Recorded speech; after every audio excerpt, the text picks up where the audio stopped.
have allowed neither exile, nor imprisonment, nor fear of death to dim your resolve to serve your country.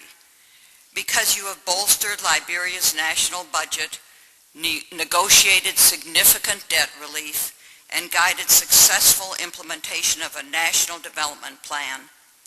Because you have emphasized the importance of teaching and the links shared by education, civic education, and public service. Because you have inspired women worldwide to expand their dreams to include leadership roles. And because your courage, strength, straightforwardness, compassion, and vision have begun to transform a country devastated by civil war, corruption, and lack of infrastructure, restoring faith in the democratic workings of your government, reestablishing Liberia's international reputation and credibility, and engendering hope that your nation and its people will reach their full potential. On behalf of the Regents of the University of Minnesota, upon recommendation of the faculties, I confer upon you, Ellen Jhonson Sirleaf, the degree of Doctor of Laws, honoris causa, on this April 10th, 2009.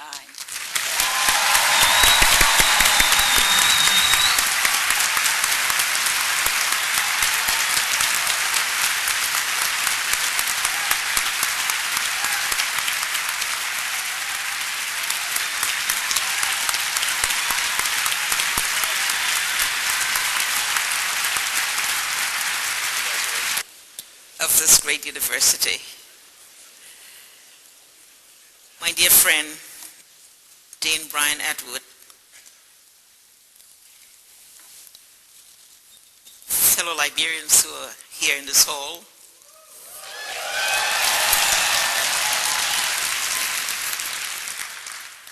dear friends, ladies and gentlemen, I'm immensely proud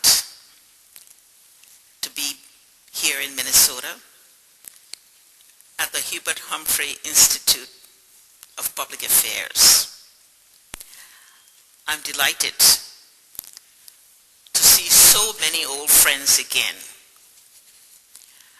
I would like to thank my friend of many years, Dean Brian Atwood, for the invaluable work he does to advance public discourse on democracy, civil liberties, and social justice here at this institute.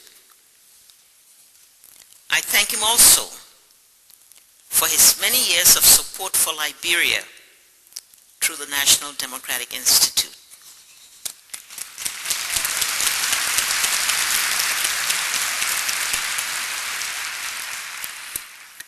This Humphrey Institute of Public Affairs stands as a towering statement to a great American statesman and social justice advocate, former Vice President Hurbert Humphrey, an accomplished legislator of the state and a national leader of the United States of America.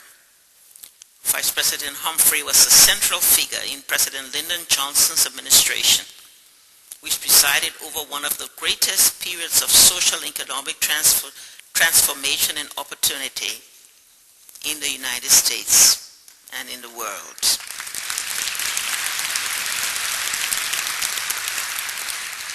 I therefore feel honored to be here to participate in this interactive forum, which is consistent with the Humphrey tradition of public engagement and dialogue.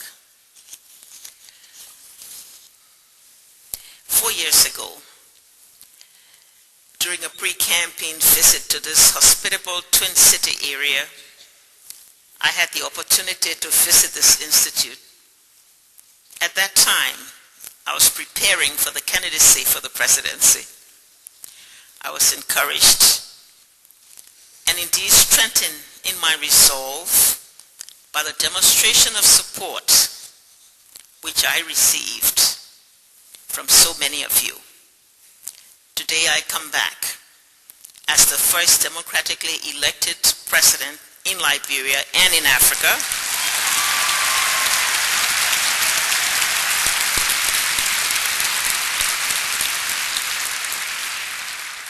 And I come back to say thank you to my fellow Liberians in the state and throughout the United States, and to all of our American friends who stood by us. After a long and complicated history of freedom and repression, success and failure, Liberia started the transition to democracy with the elections in 2005. We had very little to build on, but the will of a very resilient people to survive and the desire of a hopeful people to live a normal life. The period of transition must also be transformative through a socio-economic and political reordering. Indeed, a national renewal. One that would signal a fundamental break with the past and bold and decisive steps to address the problems that for decades had stunted our progress, undermined national unity, and kept old and new cleavages in ferment. To achieve this transformation, we will face challenges, both internal and external. Our internal challenge is twofold. First, to reconstruct our broken nation, its infrastructure and its institutions, to restore basic services to our citizens, to reform our military and paramilitary institutions, which for nearly a quarter century, especially during our 14 years of civil conflict, owe their allegiance not to the state, but to specific groups and interests. Second, to reduce pervasive poverty by providing employment opportunities to our people, to restore their dignity, to renew and restore the spirit of hope, and to build the values of individual self-confidence and integrity. The external challenge is similarly twofold. To restore our country's bilateral image, to move from the characterization of a failed state to that of a potential post-conflict success story.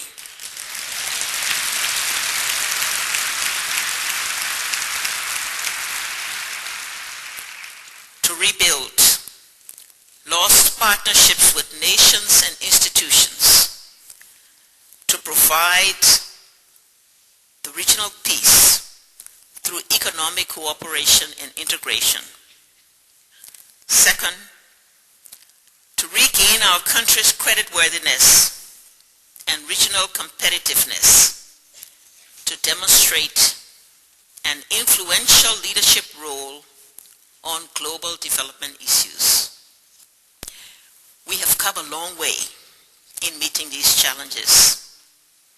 Our formulated vision, as stated in our poverty reduction strategy, or Lift Liberia as we call it, is clear.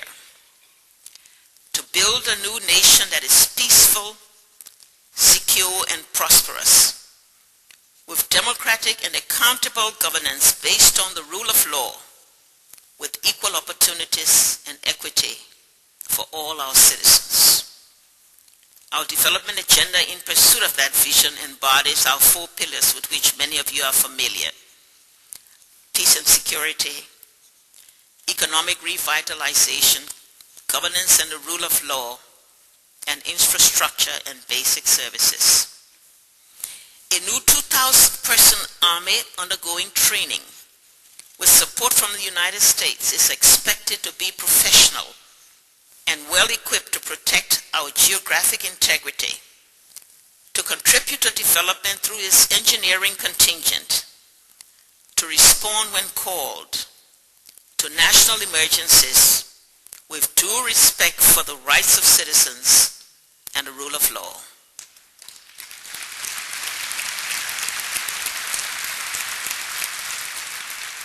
Other paramilitary bodies are undergoing similar training in preparation for the eventual drawdown of the U.S. peacekeeping force, which still has primary responsibility for the security of our state. An omnibus security sector reform bill to be submitted to the legislature will rationalize the sector, removing duplications and setting mandates that are clear and enforceable.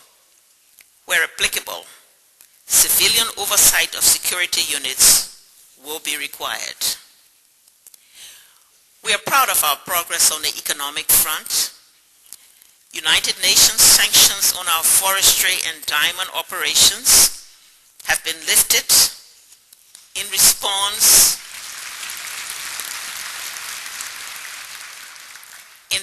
to new policy and laws that ensure proper management and use of these resources.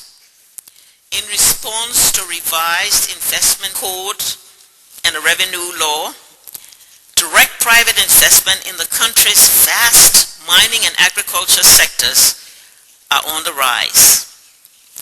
Growth of 9.5% in 2007 gave us assurance that we would reach our double-digit targets, albeit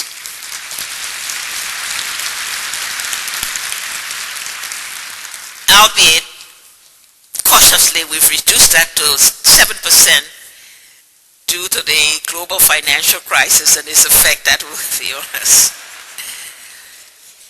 Diversity in exports by identifying commodities that qualify to take advantage of our eligibility for AGOA, the African Growth and Opportunities Act, we hope will counter this downturn, as will the right balance between conservation, commercialization, and community benefits as we restart forestry operations. A $4.7 billion external debt is now reduced by $2 billion.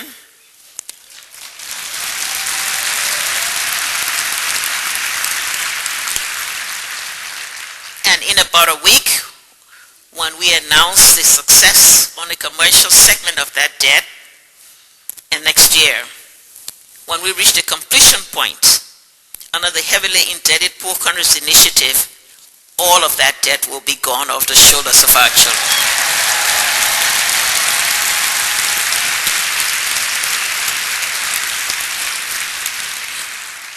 Government revenue at a paltry $80 million when we took office in 2006 is now close to $300 million, providing the basis to increase the lowest monthly civil service salary from $15 to now $70, with our obligation to take it even further.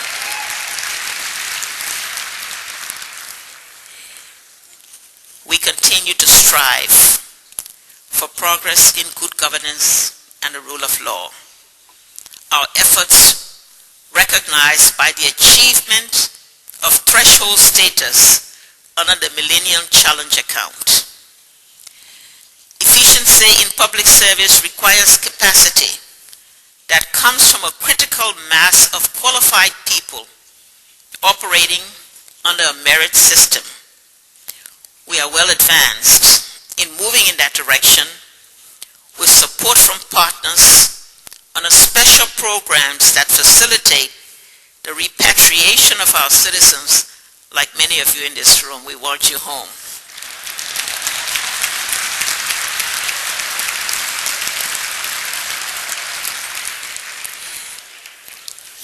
Inherited systemic corruption embedded in the society for decades is under attack through exposure, audits, and investigation. We became the first country to complete the annual report under the Extractive Industry Transparency Initiative and was so recognized by Transparency International at its Doha conference 2 months ago.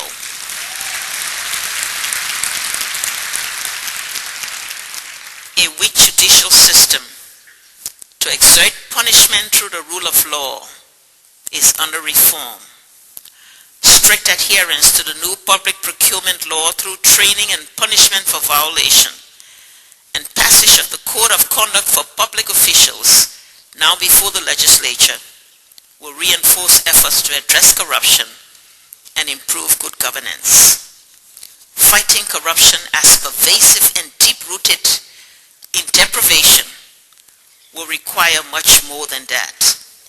It will require well-paid and well-placed qualified civil servants, widely installed financial management systems, an audit system, a judicial system with the integrity and the will to pursue offenders as required by law.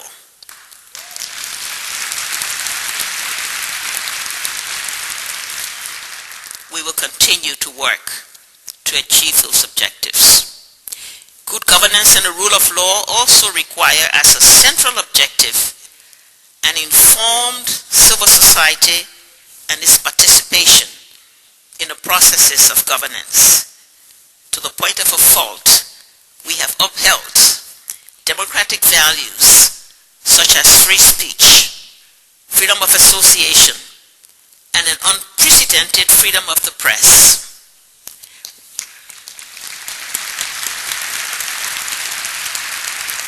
We continue to respect the separation of powers doctrine of our Constitution and are promoting the building of democratic institutions, including political parties. The restoration of infrastructure and basic services is well on course. Electricity and pipe-borne water have been restored to certain areas of the capital for the first time in 14 years.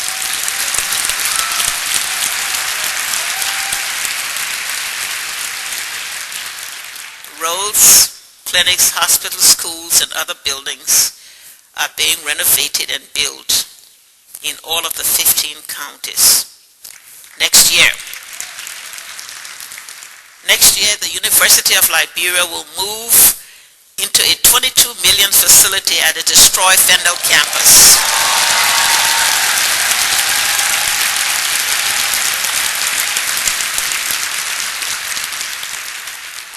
Three regional community colleges to be built and made operational within the next 3 years will enable our youth to obtain quality higher education without the hardships of relocation to the capital city.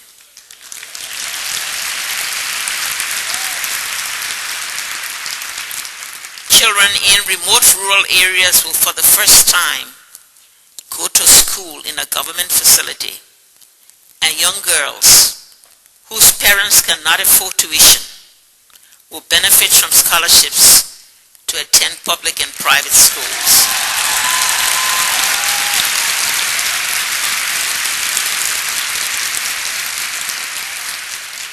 This is made possible through Liberian Education Trust, a fund which I established in 2006 with contributions from individuals and institutions here in the United States. They help us.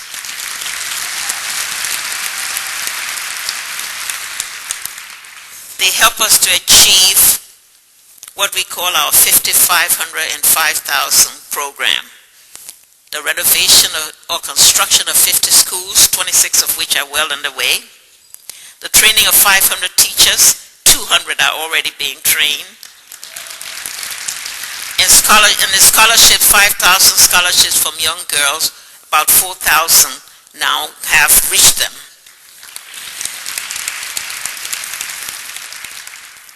A similar initiative, the Sirleaf Market Women Fund, has raised over $3 million to support the building and renovation and modernization of markets throughout the country, enabling me to keep my campaign promise to the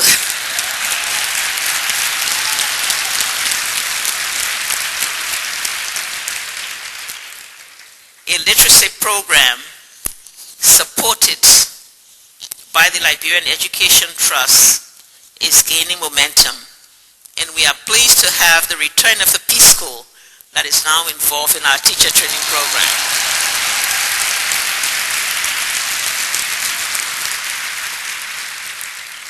You may have heard that in celebration of International Women's Day about a month ago, I convened with President Halonen of Finland a women's colloquium in Monrovia.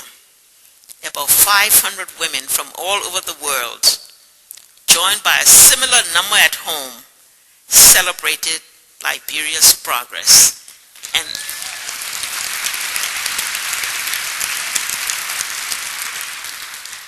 And they left, enjoying the hospitality and the warmness of the Liberian people. Dear compatriots, dear friends, perhaps the best progress we have achieved is the restoration of hope.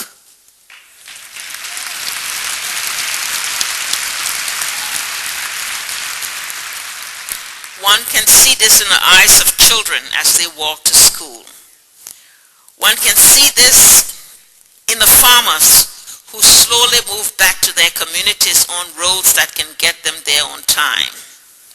One can see this in the eyes of market women who can now work under better conditions. One can see this in the eyes of professionals who now can bring their talents to contribute to the restoration of their nation.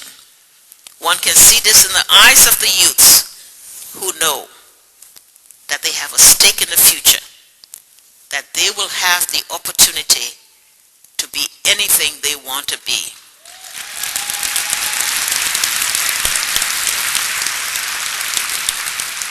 We need only, collectively as Liberians, there's so many of you in this room, to agree that the future is ours to reclaim and that we can succeed. God bless you.